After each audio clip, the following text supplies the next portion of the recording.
Hello, everyone, and welcome to another episode of the iWorkinSport live interview.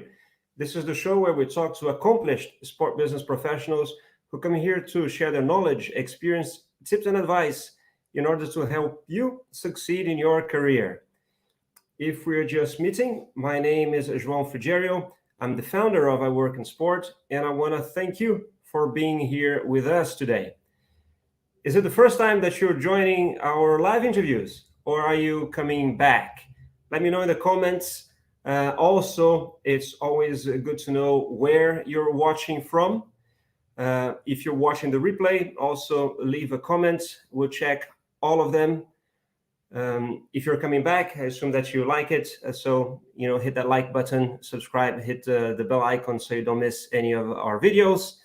If you don't know iWorkinSport, we're a platform to help you accelerate your career in sport. If you want to work in sport, or if you already work in sport, we're here to help you either way. We organize events in which we connect you with recruiters in case you're looking for a job, or with sports management academic programs if you're interested in investing in education. This can be a very effective way to enter the industry. By the way, we just had an edition of the Education Virtual Expo last week. If you went to that as well, I hope you liked it. Let me know if you did, if you're watching this and went to the event last week. So in addition to YouTube and LinkedIn, where you may be watching this now, we're also on Instagram, on Facebook and Twitter. You can find us where iWorkinSport everywhere, and singular without the S at the end. On LinkedIn, also join our community and exchange ideas with people like you with many of the same interests. Since that's a community, we call that We Work in Sport. Now, let me introduce you my guest.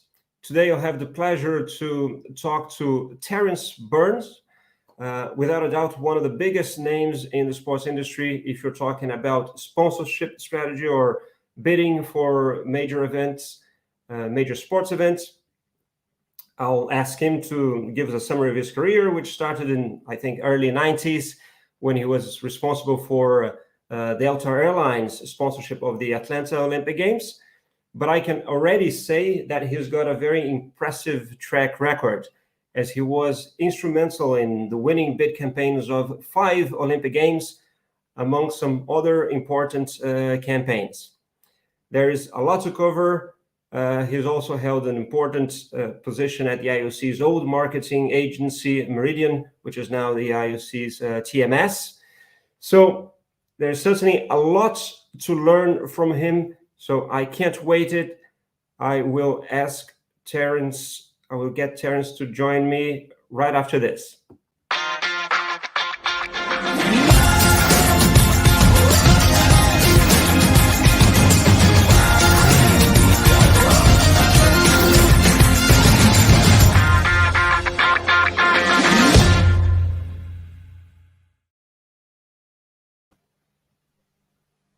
Hi, Terence. How are you? Joe, how are you doing? Nice to see you, sir. I'm very well. I'm very well. Thank you for being here with us. You're in the US. Where exactly?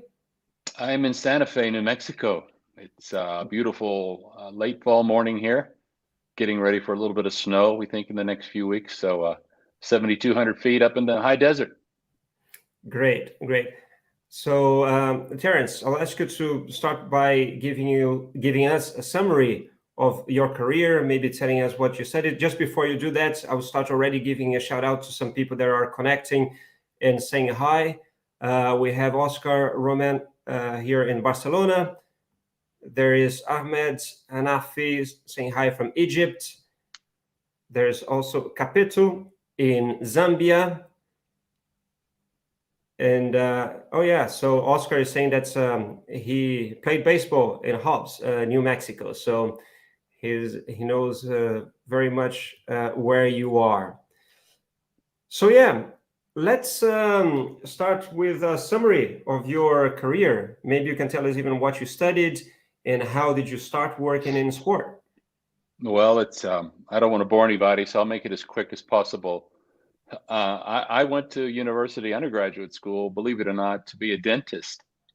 I was a scientist and I wanted to be a dentist, and I made a D in organic chemistry. So, long story short, they sent me to the business school, which I knew nothing about, and struggled through and graduated with a degree in business, and went to work for Delta Airlines right out of university. Delta in those days, you had to start at the bottom. So for 2 years, I was a janitor. I swept floors and cleaned toilets, stripped paint off airplanes. Did a lot So of menial you work. went from, so you studied business in school and went to be a janitor. I did. Delta was the most sought after job in 1981 when I started, 80, 81. They had thousands of applications every day. You had to start at the bottom. Everybody started at the bottom. I started at the very bottom. And so I spent about 15 years at Delta working my way up through the corporate ranks, and ended up as a managing director for the Olympic programs around Atlanta. I had stints living in Europe. They sent me to Russia in 1992, right after the fall of the Soviet Union. So my whole background, during that time, I also went back to graduate school. While I was working midnight shift, I went to graduate school in the evening to get my MBA in international business and affairs. And I fell in love with the Olympics during that last assignment. My last 3 years there, I just fell in love with it, and decided that's what I wanted to do. And we were fortunate because the IOC liked, I think, what I did or what our team did at Delta. So I was asked with a group of several people to create a new marketing agency in 1996 for the International Olympic Committee. ISL was the previous agency. So we took that business away from them. I guess that's one way to say it. And we were the IOC's marketing agency for sponsors, the top program for 8 years. I left after 5. I wanted to go out on my own. I figured I was in my late 30s or early 40s, I can't remember, and decided it's now or never to be an entrepreneur. And I immediately got hired by Beijing 2008. This is 20 years ago, to help them in their final 6-month push for the campaign. And that's what I've been doing ever since, working with countries and cities bidding on large events. I think I've worked on 13 Olympic bids, 2 World Cup bids. I just did the Asian Games about a year ago right now for Qatar. Also work with sponsors. That's my bread and butter, and that's what I love to do and know what to do, is sponsorship marketing and negotiating those deals and helping companies get a return on these investments that they're making in sport. So through a long circuitous route, I've owned 2 or 3 businesses, sold those businesses. After the Los Angeles bid, which I spent 2 years working in LA, that was the only 2 years I've worked in America, directly in America, in over 20 years. Where were you So based that was before? over.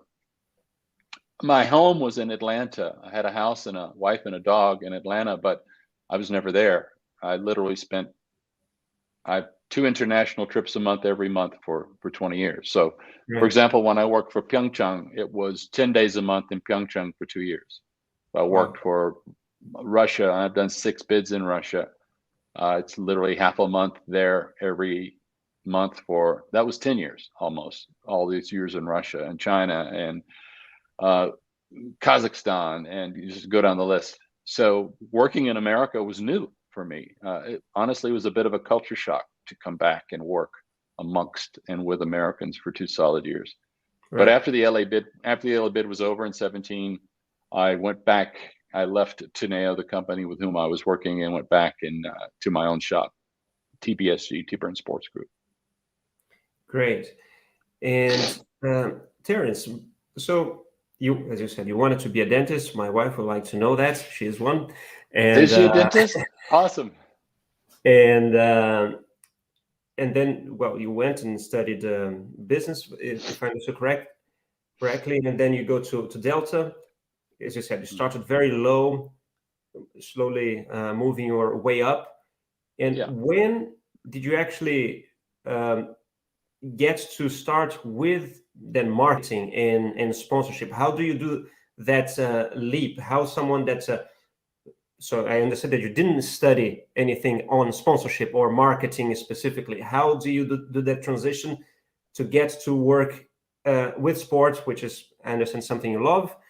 But yeah, how do you find your way to do that? Well, like most things in life, I mean, some people map out their entire lives and careers, and they're quite good at it. Mine didn't happen that way, to be honest. I finally got out of the blue collar world and got into the general office as a buyer. And this is very late in my. I'd been at Delta 6 or 7 years. I'd never been in a business meeting, never written a memo, never did anything regarding my education in business or my MBA. And you have to bid on jobs inside of Delta to get jobs. So if there's an opening for just to get to the general office where all the administrative work is, I had to bid on a job in purchasing, and I somehow got that job. I think it's because I had worked hard and gone back to school, and I was young and aggressive and all those things. And I knew that I wanted to be in international business because that's what my master's degree is in. But to get to international marketing and sales, I had to go through domestic marketing and sales first. So I bid on a job in Atlanta, which everyone said, you cannot start as a marketing job in Atlanta at the home base. You have to start, way far away in a little city. Well, I bid on it and somehow got it. And I remember in the interview, they said, why do you want to be a marketing rep in Atlanta? I said, I don't have any interest in it, but this is what I have to do to get to where I want to be, which is a marketing rep in the international sales department. For some reason, they like that answer too. I think sometimes being honest and straightforward is useful. It always is, actually, but sometimes you have to tell people the honest truth, which was, I'm only doing this to get to where I want to go. So if that's not good enough for you, then I'll find another way. Then I got into international marketing and sales. We bought their Pan American Airways route structure, European route structure in '91. I got sent to live in Frankfurt, Germany. My job was to visit all of the Pan Am marketing and sales offices in Europe. And I had a very short time. Actually, I've written a book about this. I had a very short time to assess whether to keep or get rid of these people who had spent their lives working for Pan Am. It was a very sobering and maturing experience for a young man. Came back. Then they sent me to Russia, came back. Then they didn't know what to do with me. And they said, well, we're going to sponsor the Olympic Games. Would you like to do that? And I said, I love the Olympics, sure. But I didn't know anything about, sports business or sponsorship, et cetera. So, we hired some consultants to help me get through that and put together a program that was quite successful. And as I said, the IOC noticed it, and the two other friends of mine had been approached to create a new agency for the IOC. Now, the opportunity there was different than ISL. We were going to create a standalone agency called Meridian, which the IOC would own 25% of, and we would own 75% of, which made it a kind of a hybrid. And it worked quite well because at times we could be, quote, the IOC, and times we could be the IOC. And sometimes to help people like Coke or Visa, or in those days, IBM, UPS, et cetera, it helped to have an objective viewpoint outside of the IOC on the marketing side. So that was a lot of fun. So that's how I got to it. And I think in '96, when the games were over, I resigned from Delta after 15 years of arduous work and trying to climb the corporate ladder. And I'd finally made it, got a step up on the corporate ladder a little bit. Right. But I realized I just fell in love with the ethos of the Olympic movement and the games, and realized that's what I wanted to do for the rest of my life. And that's how I got here. Right. And I'm so thankful that I had that opportunity. So from Delta was Meridian? Yeah, that's correct.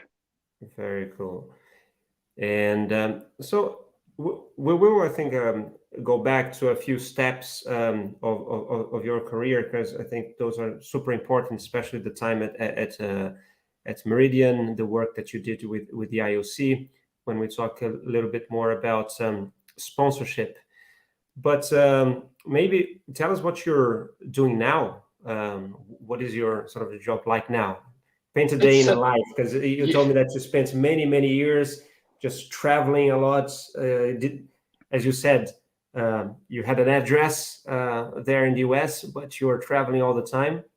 Mm-hmm. But what is your life or job like now? Well, Before you do that, let me just also let you know a few other people that are saying hi here. Alvaro Lorente from Bogota. We have Hard to Be 25. Oh, that's Jason from the UK. Othello James watching us in Dakar, Senegal, and Taruka Srivastava from India. Oh, and now we have also Jesus Lorenzo in Rennes, France. I mentioned to you, I think yesterday when we were talking, that this is one of the things that I really enjoy about this, because suddenly you feel that you're really talking to the whole world. So let me remind everyone that also if you have questions, want to prepare those questions, send those through, and we'll be asking Terence. And there is Alex Diaz as well here in Portugal. Good to see you, Alex. So yeah, Terence, what's your life like now? Well, COVID pretty much stopped everybody from traveling, didn't it? Yeah, definitely. Yeah, a year and a half ago. And also, a lot of that travel that I was doing was with Olympic bids. And that whole process has changed dramatically. The last real Olympic bid campaign in the old model was for the 26 Winter Games, which was Milan Cortina and Stockholm. And I worked for Stockholm during that bid for the last few months of their campaign. But that won't ever happen again. And honestly, where I am at this stage of my life, I'm happy not to spend, 10 to 20 days a month outside of the country. So we moved to Santa Fe in 19, right before COVID hit. And then everything stopped. So my wife jokes that she's seen more of me in 1 year than she saw in our previous 24 years of marriage, which is probably true. So my company, TBSG, is really still focused on what my core competencies are, which is I still do bidding. As I just shared with you, I got a call almost 1 year ago right now to fly to Qatar and help them completely revamp and change their positioning for the bid for the 2030 Asian Games. I had about 3.5 weeks to change everything: speakers, speeches, design, movies, everything. Yeah. And it was, intense. It was something I'm familiar with. Maybe not that time frame, but I'm quite familiar with the work. And then the other issue, the real opportunity, as we discussed yesterday, for me, the World Cup, which I worked on that bid as well, the United World Cup bid, also last 6 months of the campaign, is here in 26. That's US, Canada, and Mexico. And then you have LA 28. I was a chief marketing officer for that bid for 2 years. So those two giant global events are coming to North America. They're here, they're coming. And they're going to be a plethora of brands who need help, either official sponsors or companies that just need sports strategies around these two marvelous events. So kind of for the first time in my life, I don't have to fly all over the world to make a living in sport. It's all coming here. So I've got a couple of people with whom I work. If you look at my website, tburnsports.com, you can see the two people with whom I work. Hey Young Cuddy is a former IOC person, marketing person, and a guy named Jan Katzoff, with whom I've known since 1994 or something. Ex-GMR, ran their global consulting business. And we work on what we want to work on. I honestly don't work in terms of hours as much and as hard as I used to. To be honest, I don't have to work, but I love to work.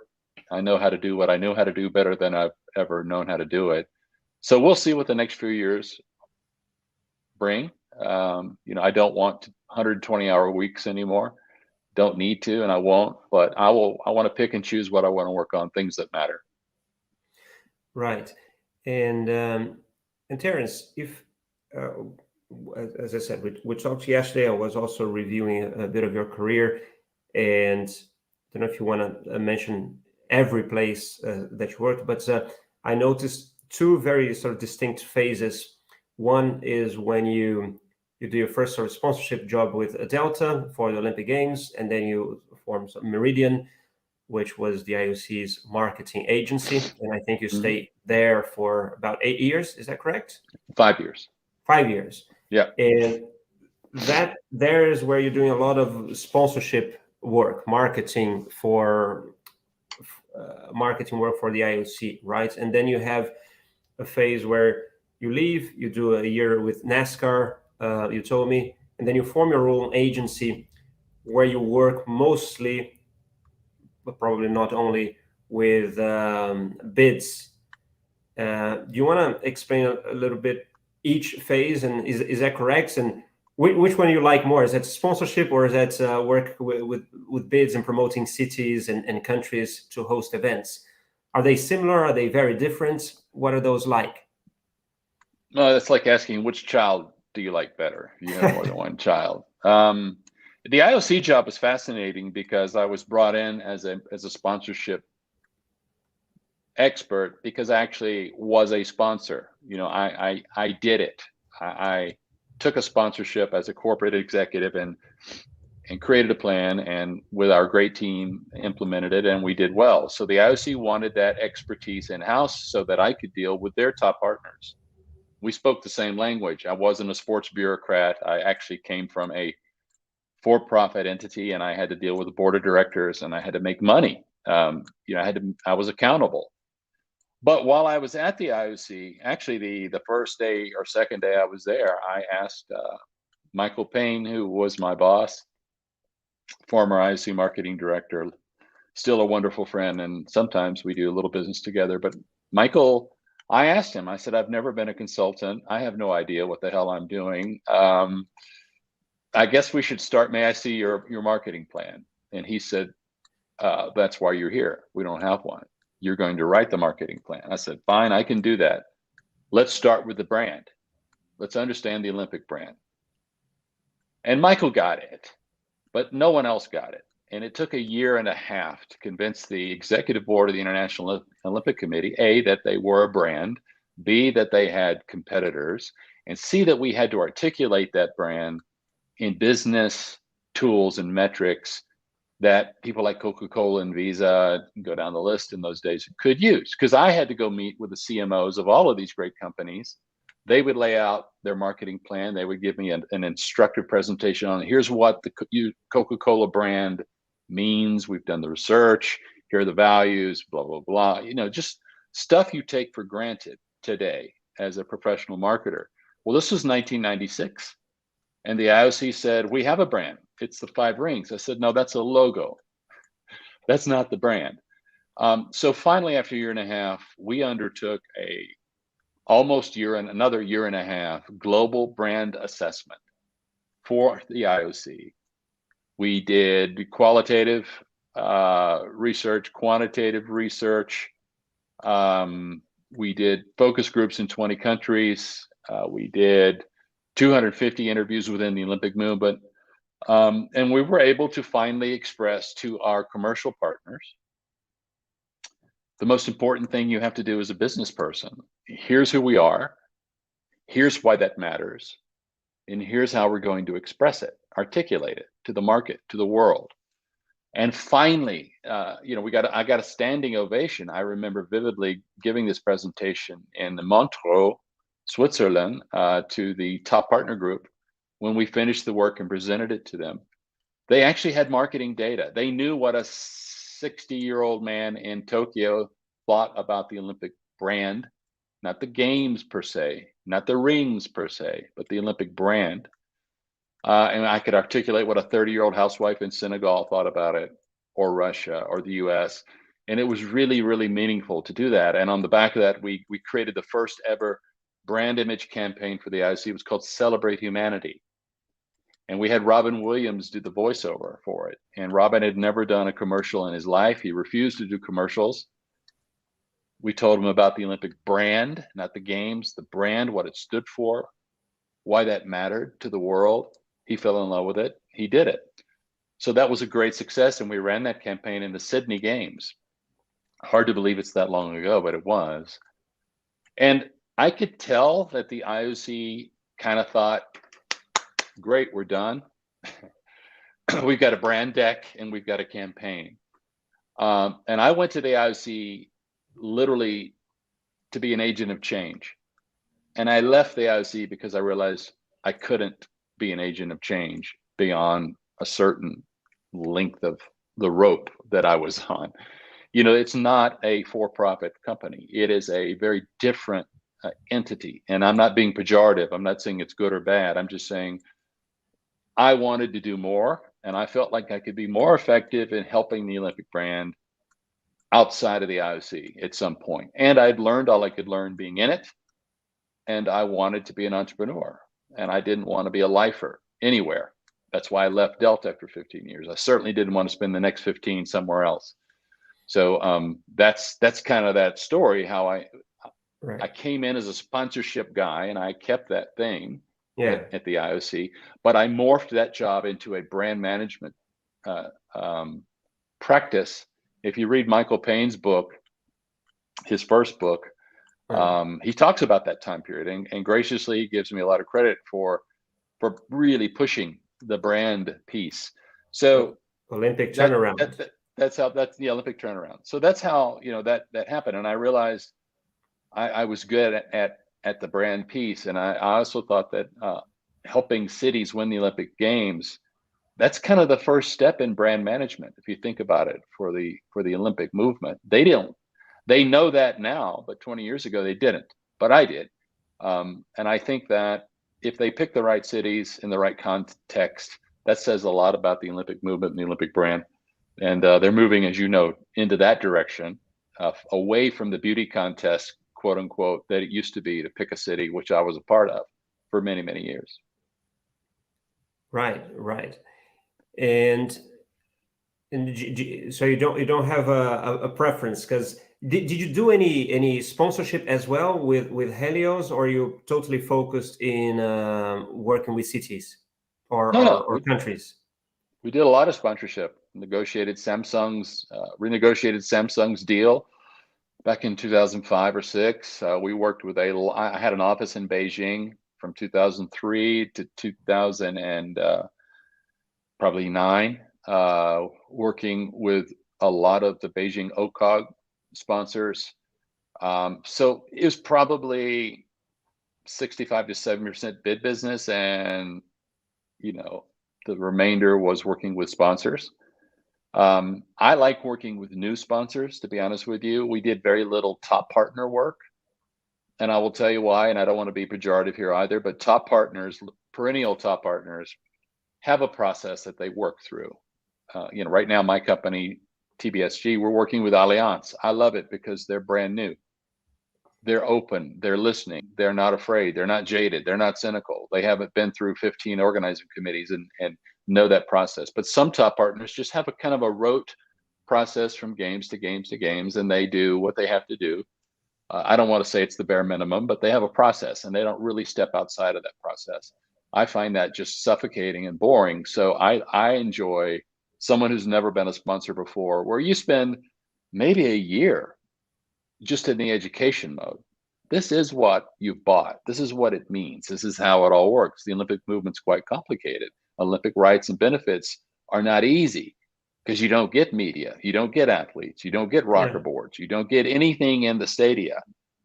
It's a licensing agreement for their IP. So it's what you make it. And you have some sponsors who sit around and wait and hope for something to happen because they spent all this money, and they typically waste their money. And then you have sponsors who are quite aggressive and understand the brand, understand how consumers relate to the brand, which is really the expertise that I bring. Because anybody can read rights and benefits in Appendix C or B and know what they get. But if you don't really understand how consumers relate to the Olympics, if you think that putting the Olympic rings on your cheeseburger or your can of cola are going to sell more cheeseburgers or more cola, then you're wasting your money. Just wasting your money.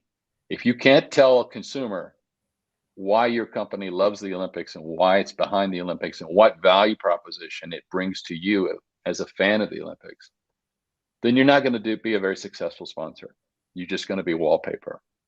Right. That's great.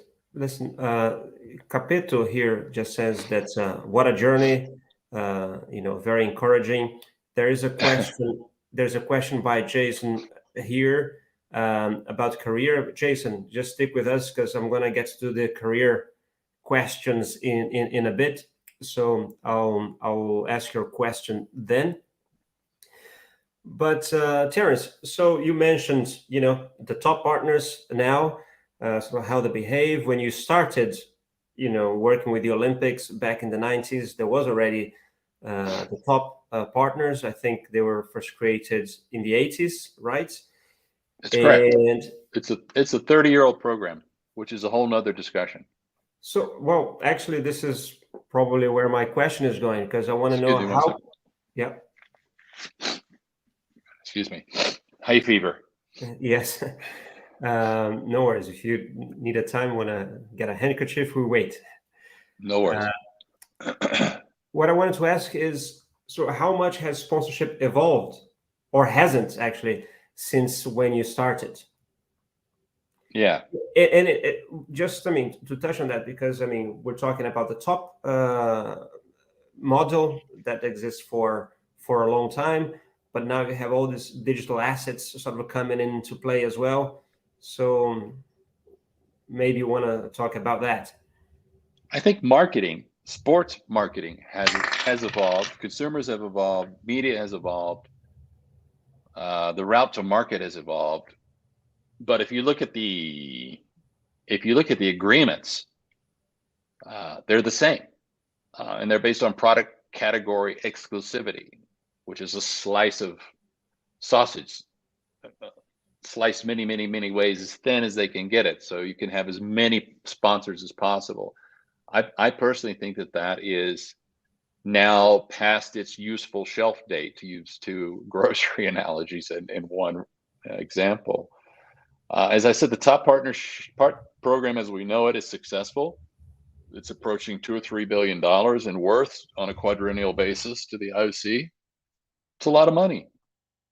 But what those sponsors can do with the rights that they've purchased is still prescribed by guidelines created 30 years ago around exclusivity. You're the official pin of the Olympic Games. You're the official mouse of the Olympic Games. You're the official mobile phone of the Olympic Games.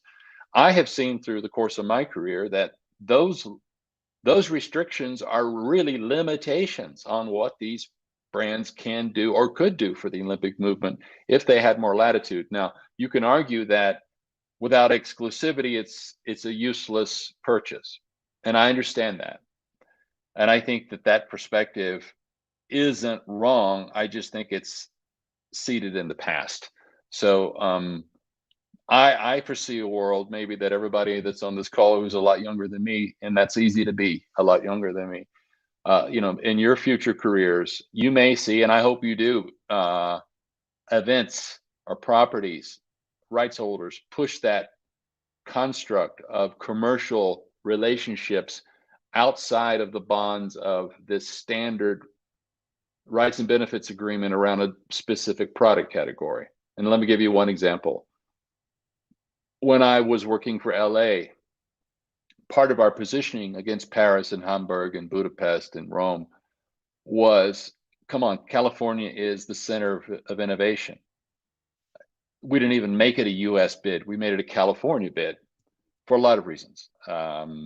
We had a presidential campaign going on that was quite difficult in the United States because of the people running, one in particular. So we didn't really want to wave the flag and talk about rah, rah, rah, home of the brave and all that stuff, apple pie and all that stuff. We talked about California and innovation and how the Olympic movement needed to move forward and look forward 100 years, not back 100 years, not talk about the 100th centenary of Paris. We wanted to talk about the next 100 years of the Olympic movement and to change it, because the games in America are always more dynamic, they're more aggressive, they're more innovative. And it's not because Americans are those things. To be honest with you, everybody on the call, in America, we do not have a ministry of sport. We don't have a minister of sport. We don't have a cabinet position of sport. We have zero federal funding that goes to sport. It's a completely Darwinistic marketplace in America for virtually everything, as you well know, even healthcare, sadly. So when a games like Atlanta, which I took part in, and Salt Lake 2002, and LA 2028, they have to raise, LA 20 is going to have to raise $2.5 to $3 billion in marketing revenue. And it's competing against 9 or 10 pro sports teams just in Los Angeles, 10 to 15 college programs just in Southern California. And our college programs are as big or bigger than most professional programs all over the world. So it's a very competitive marketplace. So these organizing committees that happen in the United States typically are more aggressive, more innovative, because they do not have a safety net. France is going to help France 24 stage those games. They're going to be writing checks. The government, our taxpayers are going to be paying for pieces of those games. It's just how it is. That will not be the case in LA, other than our security budget. The game security budgets are huge now after 9/11. So all host countries participate in the security budget. So I think I was going back to the example when I worked for the bid, we've talked about this in innumerable meetings. For example, SpaceX, Elon Musk. What's the value to LA 2028 to have its logo on a SpaceX aircraft every time it goes up? And that's not I wouldn't want to make that a commercial transaction. I wouldn't say that SpaceX is an official sponsor of LA, because I don't think SpaceX needs the Olympic rings or LA intellectual property to do what it does. But I will tell you that an LA 2028 logo on a SpaceX capsule going up, that's worth more money than any paid media program could buy. And you could perhaps say that maybe Elon Musk is a scientific or an innovation advisor to our games. Something as innocuous as that is a completely different way of looking at harnessing commercial potential. And I think LA will do something. I'm sure they will do something with some tech partners. They're constrained, as you know, by their existing top partnerships with their, they've got Intel, they've got Samsung, they've got Panasonic. So they've got these existing relationships that they cannot contravene those product categories. But I'd love to see a day where a brand says, we would love to have Apple and Samsung and Intel and go down the list as our commercial family, whatever you want to call it. And we don't care about product categories. And I think that that's a hard thing for brands to understand, because they've been conditioned to believe that there's no value in this relationship unless I have exclusivity. And I think that's a tired old concept. Can't hear you, Zhao. You're on mute. Sorry, I was saying that this SpaceX idea is a brilliant one. I imagine that you presented that to the organizing committee already. Have they received it well, or you haven't yet? I have no idea. The loneliest people on earth are the people who work on bids and help a city win. Once you help them win, typically, see ya. We've got a new team in place and we're going to do stuff our way. So I don't know. That's the honest truth. I have not presented it to LA or Kathy or Casey, other than we talked. Kathy wasn't in the bid, but Casey was. We've talked about it. Oh, that's a neat idea. Making it happen is a very different thing. I do know that they're working quite actively. They certainly don't need me. They're working quite actively on some exciting things with some, the tech. California is tech.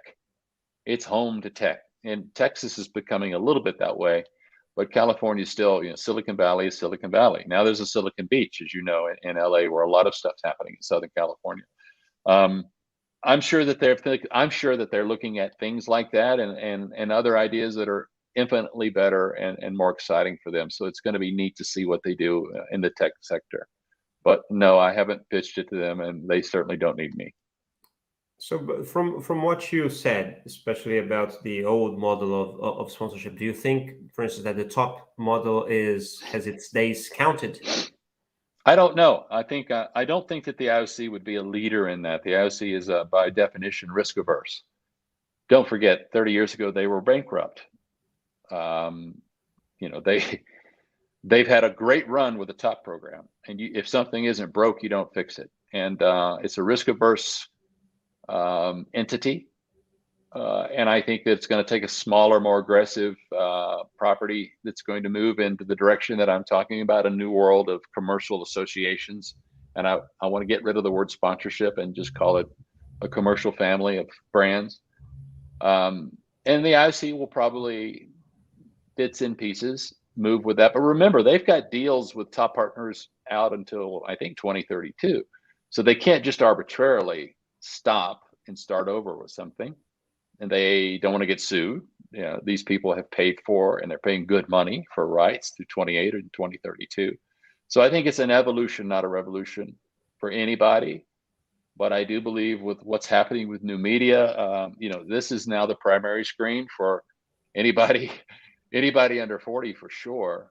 And if you look at me, I'm a white North American over the age of 60, and I'm still perceived as a core audience of the Olympic Games. And I have to tell you, whatever brand you're working on, if your core target audience is a white male over 60, you're dead in the water. You got to be appealing to young people, 18 to 24, 18 to 30. You're making the brand relevant and exciting for them. So that's the challenge of the Olympics. No, it is for sure. And so, what then you think are?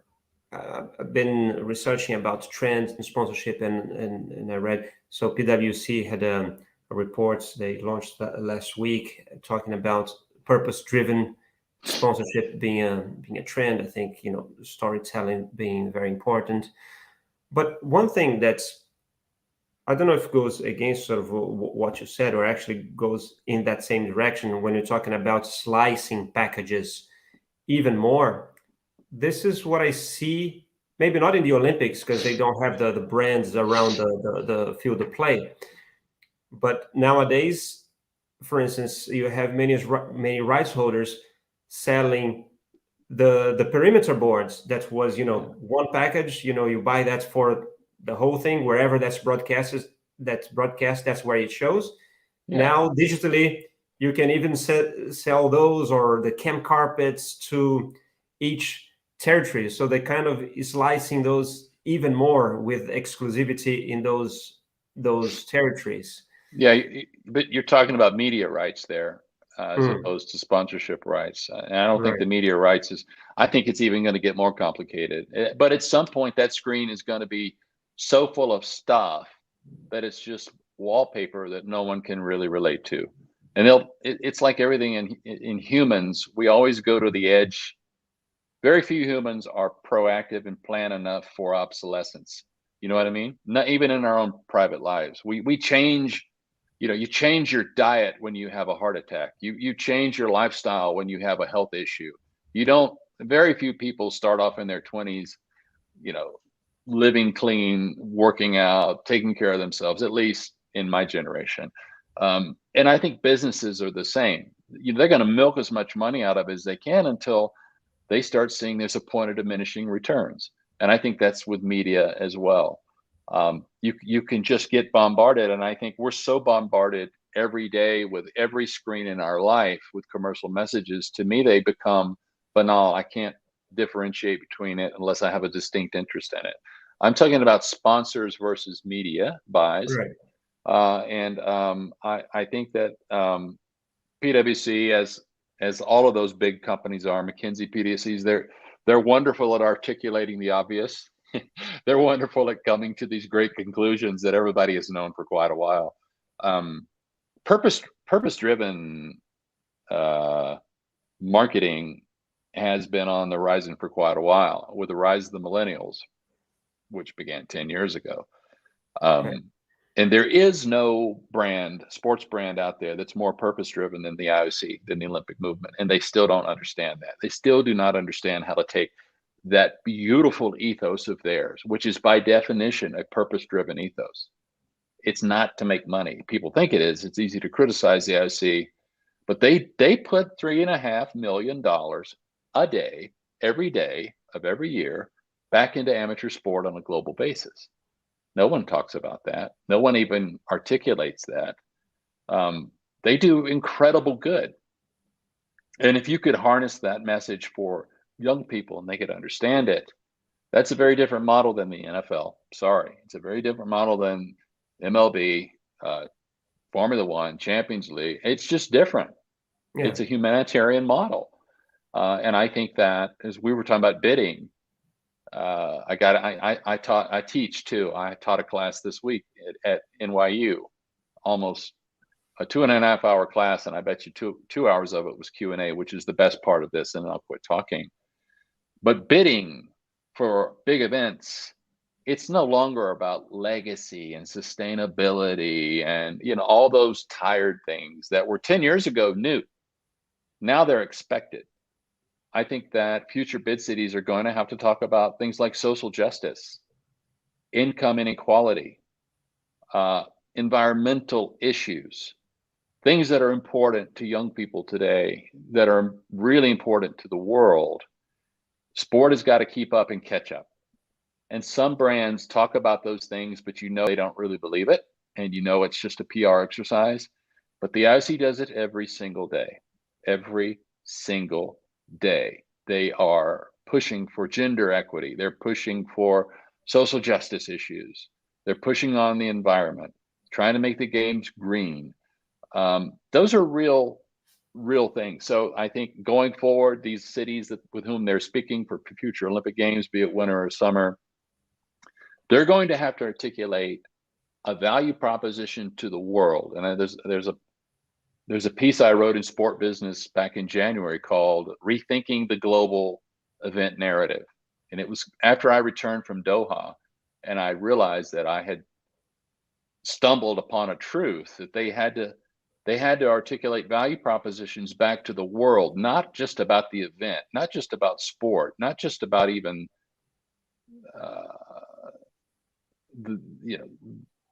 the people hosting it. So I think going forward, these cities are going to have to articulate with the Olympic movement or with FIFA or with whomever the rights holder is, we're going to make the world better by hosting this event by doing these things. And Right. That's not just about having great venues, a great transportation system, some bullshit story about legacy, et cetera, et cetera, et cetera. How can you articulate social justice value propositions by hosting a global event? I'm not saying that's easy to do, but I'm saying I think that's what young people, Gen Zs and young millennials, are going to expect. And they're going to call BS on stuff that Right. obviously is not that way. Right. Terence, I have several other questions here for you, but I'm actually going to jump into the people here that are posting questions for you too. So listen, I know just... you've got a time frame, Yeah. time limit, but I'm happy to stay as long as you want me to, or if you can. All right. Yes, I'm happy to go a bit further. So, Hunter, watching us on LinkedIn, Terence, can you speak on your experience in the Sochi bid and why you think it was successful? Politics. I started working for Sochi in August of 2005. Everybody thought it was a joke. Everybody thought I was crazy to do it. The Russians gave me Sochi to work on because I'd worked on Moscow 2012, which was maybe the worst professional experience of my life. Even though I loved the people in the country and they're nice, I was just convinced that they weren't serious. But I did it for them, worked myself to death. The Russians, once they trust you, they trust you. So they said, they said, we're going to host an Olympic Games someday again. And so the next opportunity is 2014, Sochi, go down there, meet. I did. Long story short, they won. That was a geopolitical play, Hunter. Honestly, it's the last bid you'll ever see like that had literally nothing. And only a place like Russia or China could spend $50 billion to build the something that it took to host the Olympic Games. The reality of that is that story, Russians spending $50 billion, unfortunately became the story for future Olympic bids. So then you started seeing referendums and citizens pushing back against hosting the Olympics because All they knew was what they read. It costs $50 billion to host the Winter Games, which is not true at all. It actually costed about $2.5 billion, the operating budget of a Winter Games. But I think that they won because it was a good story for the Olympic movement at the time. The story that we wrote was about a new future for Russia, bringing them into the world of nations, modernizing Russia, making them, how can I say this politely, a more appropriate member of the world community. It was the same playbook I used for Beijing 2008, just updated. Was it true? I don't know. I think over time we'll find out, to be honest with you. Right now, one could argue that it wasn't. However, that story became the story, and it changed bidding forever. But the IOC knew that they needed to have a vibrant Russia in the Olympic movement. They knew that Russia would leave no stone unturned or cost unspent to host a spectacular Winter Games. That part of the country needed a lot of the infrastructure in winter sport. It didn't have it. Yeah. So Sochi was an excuse to do it. So a lot of reasons went into that win, but the Russians were very, very astute politically on how to use their, frankly, soft power and strength to win those games. Right. So you mentioned that we wouldn't see other bids like that, and we see sort of this trend of I think countries being much more cautious, also scared of the publicity of the 50 billion that was talked about. So that has made even like the IOC changing how they award games, as they did to Paris and LA and now in Australia, Melbourne, right? Mm-hmm. But aren't there markets like Qatar or the Emirates or maybe Saudi Arabia that could also, that would be the way for them to, I don't know if to bring Olympic Games, but World Cups or other major events to that region? Do you expect to see that? You got the World Cup will be there next year. Yeah, no. World Cup is in Qatar. Listen, I think that the Olympic Games have to be in the Arab world. They have to go there. It's the most underserved. That the young people in the Arab world are the most underserved market on the planet, except maybe for the young people in Africa, obviously, for the Olympic ideals and values and hosting of games. I've also written an op-ed on that in Sport Biz. When the wind blows, write it. It starts with a Arab proverb and ends with a Hebrew proverb. I think that the Olympic Games need to be in the Middle East. It has to be a multi-country approach. I think if somebody was smart, they would go to the IOC and they would say, you want the Olympic Games in the Arab world at some point. You're nervous, you're risk averse about holding it one place. And frankly, there is no place where there is a big enough local population base to justify that expenditure under the new premise of the IOC. So why wouldn't you entertain a bid, a multi-country bid? Because that's okay now, by the way. In the old days, they wouldn't let you do it. Now they can. For Stockholm, for example, we were going to have all the sliding sports, which is luge, skeleton, and bobsleigh. We were going to hold those in Latvia, in Sigulda, Latvia, because they had a great sliding center over there. You didn't need to build one in Sweden. So the IOC is fine with that. So I would love to see it. I'd love to be a part of it someday, but maybe I'm aging out. That's fine. But I think that there will be an Olympic Games in the Middle East. It's going to have to be multi-country. It's going to have events in Israel. It's going to have events in Saudi. It's going to have events in the Emirates. Why not? Why not do it that way? There is no good reason to say no to that if everybody will cooperate and make it work. And the IOC can finally take those values and touch the hearts and souls of those young people in the Middle East who need it. But to say it should be in Saudi or it should be in Qatar or it should be, I think that's old thinking. And I think the Olympics knock down walls, and they're meant to break rules, not reinforce ancient standards. So I would love it, and I think it's the only way the games can take place in the Middle East. I've Wow. had some discussions with a country there, and frankly, I was disappointed in the response. We're not going to share it with anybody. If we get it, why should we share it? And when someone says that to me, then I say, you don't deserve it.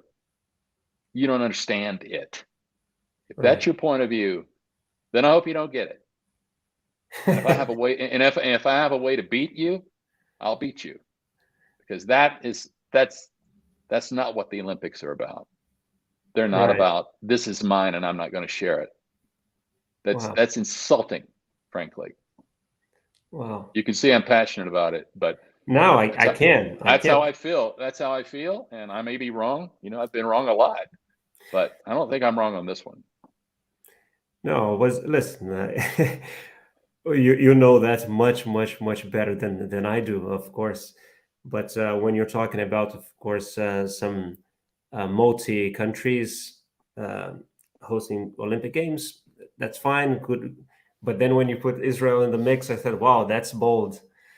Well, then it's very challenging, just for security reasons, I would. Of course, it's challenging for security reasons. Of course, it's hard. Yeah. Great stuff is hard. Difficulty in life is the price you pay to have a meaningful life. That's all I can tell you. Difficulty and challenges in life mean you had a meaningful life, whether that's a professional life or a personal life. So hell yes, it's hard. Hell yes, that's a big idea. That's hard for some people to get their head around. Yeah. But if the IOC wants to be a leader, then lead. It's that simple. That's great. That's great. I'm going to go to another question here from the audience, Terrence. GC Racing, how do you see the commercial implications of NFT for future sports sponsorship? Right now, I think there is a problem with NFTs, in my personal opinion, probably because of my age.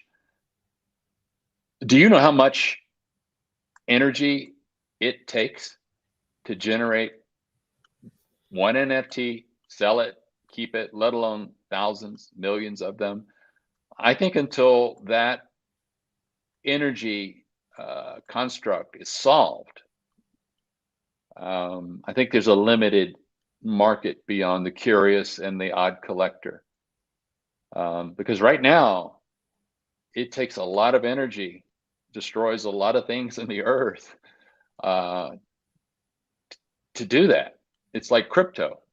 It's the same issue with cryptocurrency, which is here to stay, and I know it's here to stay. But at what cost to the environment?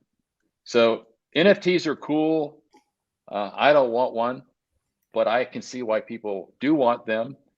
But let's be honest, it's not the everyday person who the cost of an NFT is quite expensive. So it's still a very niche market for a very niche group of people who have a lot of money. And once it becomes pedestrian and once it becomes cost effective, because that's how technology works, over time it will be. Probably it'll be a very cool thing. But right now, no one's figured that out yet. Right now, it's, I believe in the bell curve. I love bell curves. Everything happens within 2 standard deviations. 90% of reality is in 2 standard deviations from the center on a bell curve. So if you think the world is flat, you're off the bell curve. Yeah. If you think vaccines will kill you, you're off the bell curve, because that's not what the data says. So I think the crypto issue and the NFT issue is slightly off the bell curve right now for normal people that can afford it. Yeah. But I do think it will change as costs come down and economic impact comes down. Okay, thank you for that. Let me get now to Jason's question. It has to do with career. So, Terrence, my dream is to work for UEFA. What is the background and experiences organizations like UEFA like to see in potential hires? Yeah, I don't know. Depends on what you want to do at UEFA. Do you want to work in sport on the operations side? Do you work on the media side? Do you want to work on the sponsorship side? There are 3 ways to get into our business. One is through brands, like I did. I started with a company that was a sponsor. And these great companies who are sponsors of these events now have huge and very sophisticated internal sports marketing organizations, unlike when I started 25 years ago. We relied on agencies to provide that expertise, who were on retainers. Those days are gone. So you got three ways to get into sport. One is through like an UEFA, one is a brand like Delta, or one is through a property like UEFA or the IOC or the NFL or Formula One or whomever. And the other is working, pardon me, as a consultant, working for, like an IMG or an Octagon or an Endeavor or GMR or whomever. Those are the three ways in. That's it. And there are 1,000 ways to get into either, all of those things. I don't know what your background is, don't know how old you are, but you got to find a way to get a foothold in one of those three entities. And I think over the course of my career, I've been fortunate to work for all three of those organizations, and it gives you a very rounded perspective of sports marketing. For example, we're negotiating with the IOC, with a top partner. I'm helping them negotiate their deal. The IOC comes with this proposed scope of new rights, and I've been on the other side, and I know that those rights are fairly useless. So I'm able to, I hate to say this, call bullshit on that. That's no value to us. Don't put it, there's no dollar value to that that's useful. I get what you're trying to do and why you're trying to do it, and I applaud it, but right now there's not much value to that. And I have the ability to do that because I've worked as a sponsor, as a property, and as a consultant to both sponsors and properties. So it depends on what you're wanting to do at UEFA. I don't know if you're an operations person. I don't know if you're a sponsorship person. I don't know if you're a media person, because media and PR and communications is a whole other area within FIFA, UEFA, IOC, etc.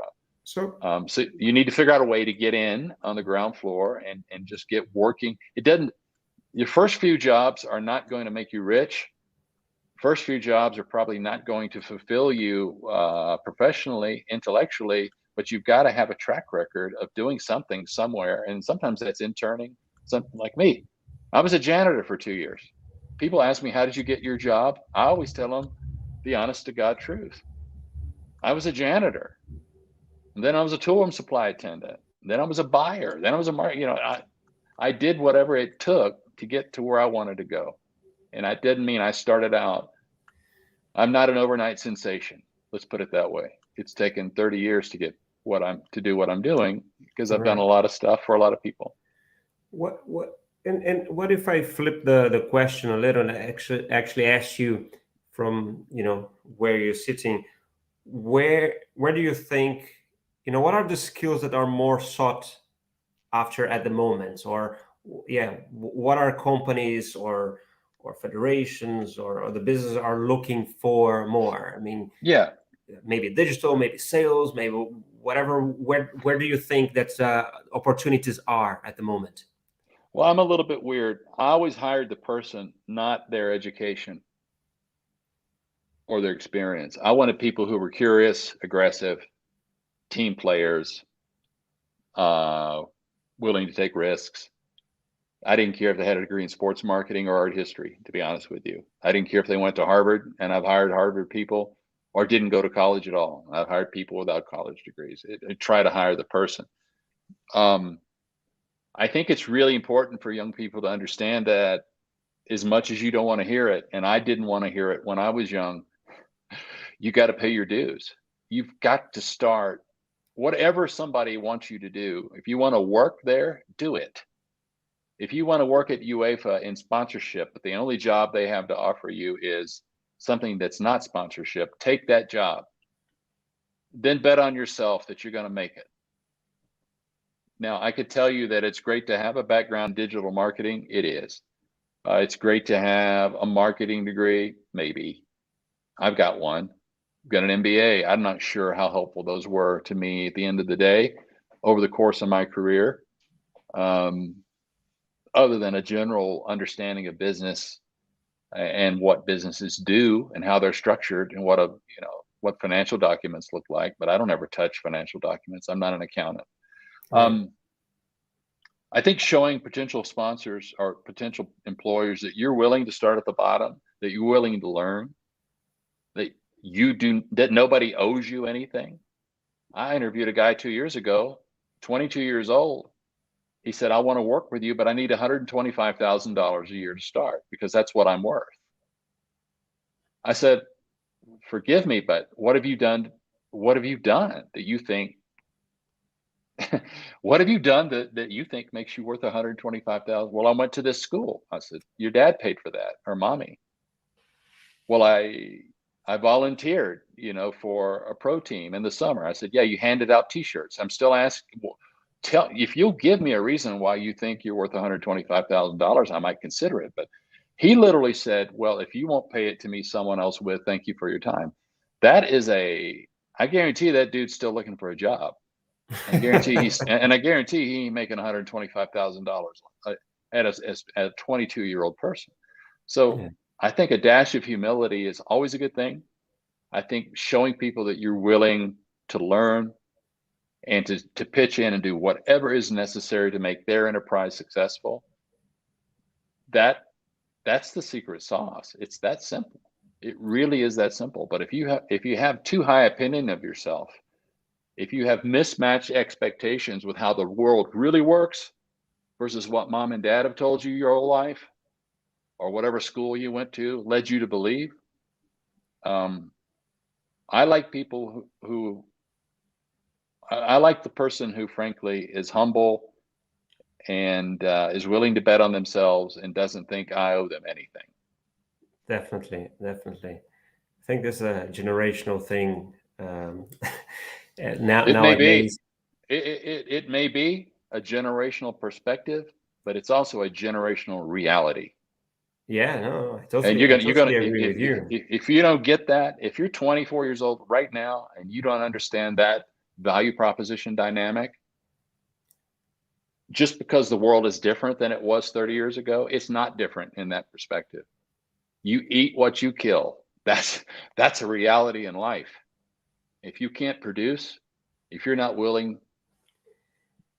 to be uncomfortable, you're never going to succeed. That's brilliant.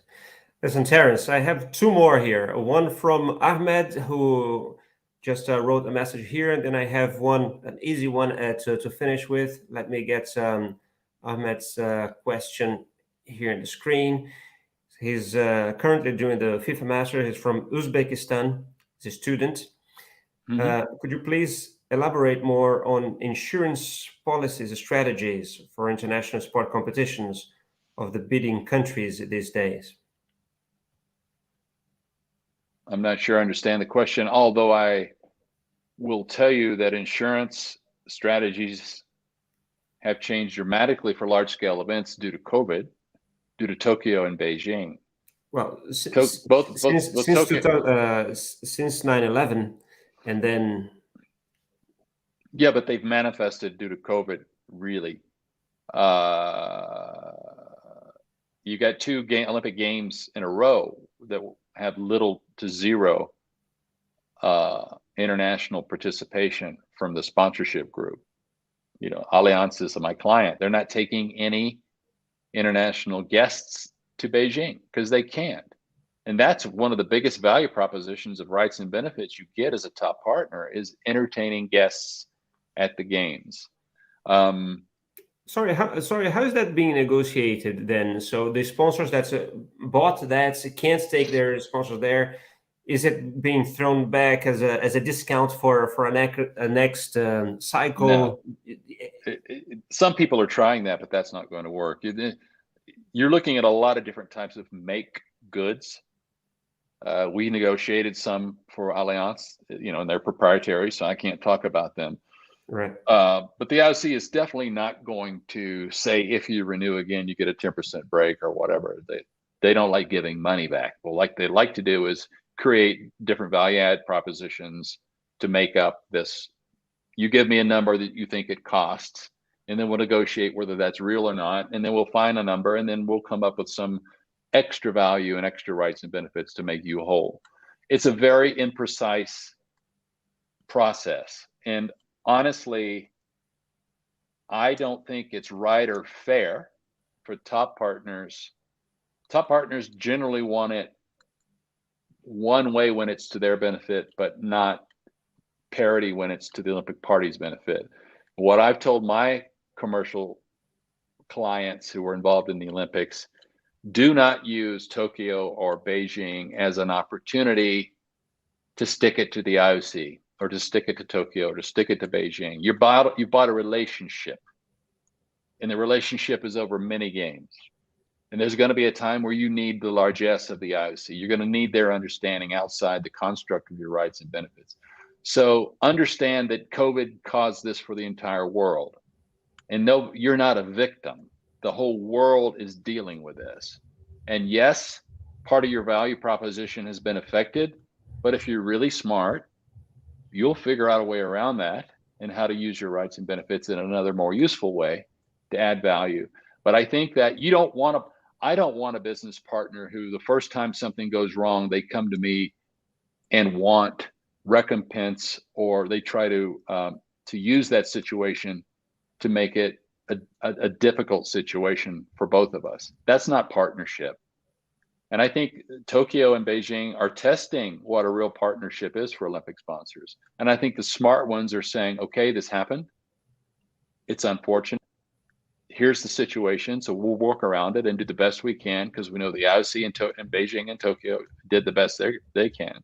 And we'll make it work. And we'll look at the long-term relationship here. That's how you do it. But to his question, to the young man's question, the IOC are definitely going to have to relook at insurance policies, and that clause in sponsorship agreements. Every sponsorship agreement has the clause in there that if something terrible happens, war or whatever, we're not liable. Yeah, the force majeure. Thank you. I was trying to think of the word. The force majeure clause now suddenly is real. It was just ethereal for years and years and years. Even after 9/11, it was a copy paste that people put there at the end of the contract. It's in every contract you've ever seen. Now it's got teeth, because it's a very real possibility that one of those games could have been canceled, and it wasn't. So the IOC going forward, and FIFA and all of these major deals are having to rethink force majeure and having to rethink, what do you do in terms of insurance? How many games can you go without make goods that break the bank? So I think it's going to take flexibility. It's going to take good intentions on both sides, on the commercial side and the property side. Some sponsors will try to use it to their advantage. And I just think those are the kind of people you don't need around anyway as sponsors. They're not going to last long if they're counting every bean on the table. All right. Great. Terrence, so we're about 15 minutes past, so thank you so much for sticking with us a little longer. So I'm going to have a last one. I would like to ask you about, what is your favorite sporting moment? So since Atlanta until now, you've been to so many places, met maybe sporting heroes of yours, or something special.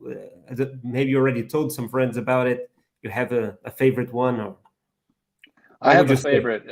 I have an Olympic hero. And his games were far before when I was alive. My Olympic hero in the story I would tell, and I tell everybody, if you want to know what the Olympics about, you need to learn this story. My hero is Jesse Owens. And Jesse Owens participated in the 1936 games in Nazi Germany. And Jesse Owens was a black man. And a black man in 1936 in America was subject to terrible things. Racism was still rampant. Segregation was rampant. He couldn't even though he was a member of the Olympic team, he couldn't stay in the same hotels as the white athletes, et cetera, et cetera, et cetera. But Jesse decided he was going to compete. He was the world's greatest 100-meter sprinter, fastest man in the world. So he goes to Nazi Germany to compete. And the regime the Hitler regime indoctrinated the entire Olympic team, German Olympic team, into the party right before the game. So they all had their uniforms had a swastika on the front, the Nazi swastika. And Hitler told them, you will win at all costs, threatening them, and you will win against people of color, especially at all costs. Those games were quite nationalistic.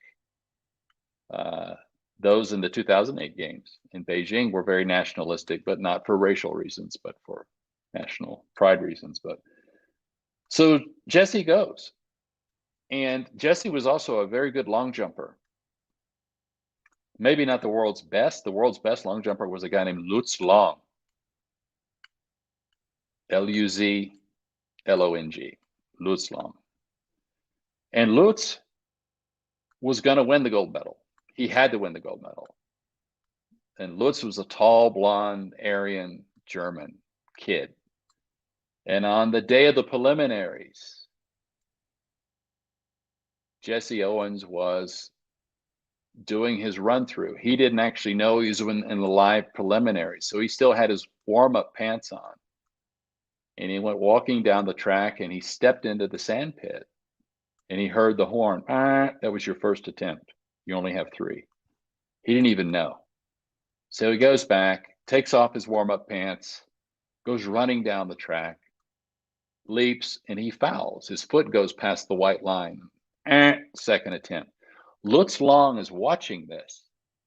The man who not only is supposed to win the medal, but he's supposed to beat anybody that's black or brown or Asian or any other color but him.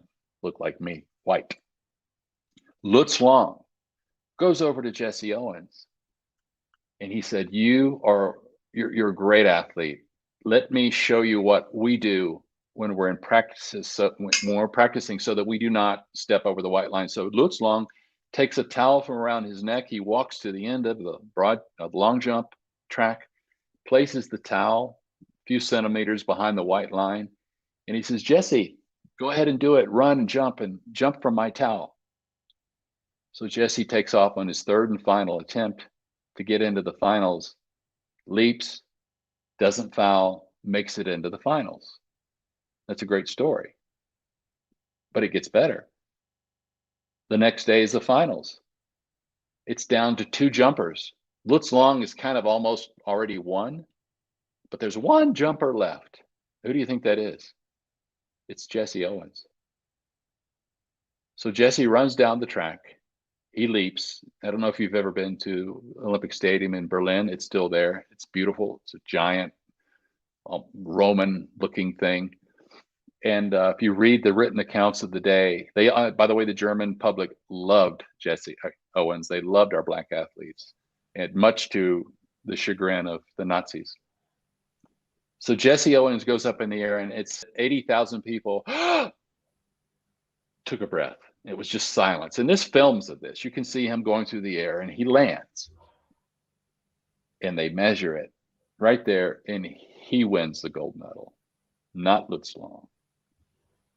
Lutz Long comes racing across the track in front of Hitler, Goering, Goebbels. All of the terrible Nazis are watching this. Lutz Long jumps into the sand pit, picks up Jesse, helps him brush off, and he says, that's magnificent, something to that effect. You're the greatest athlete ever. They link arms, put their arms around each other's shoulders, and they walk off the field of play. It's one of the most phenomenal moments in Olympic history that exists because of what was happening politically. And Jesse Owens said that friendship that I made that day with him was more worth than anything he'd ever won in his life. They became friends. Sadly, 9 years later, Lutz Long was killed in the Battle of the Bulge, fighting for the Nazi army, the German army. He asked Jesse Owens to look after his son, which he did. And Jesse Owens came back to America a hero. But he also came back to America where he couldn't even stay in the hotels that his white teammates did. He never complained.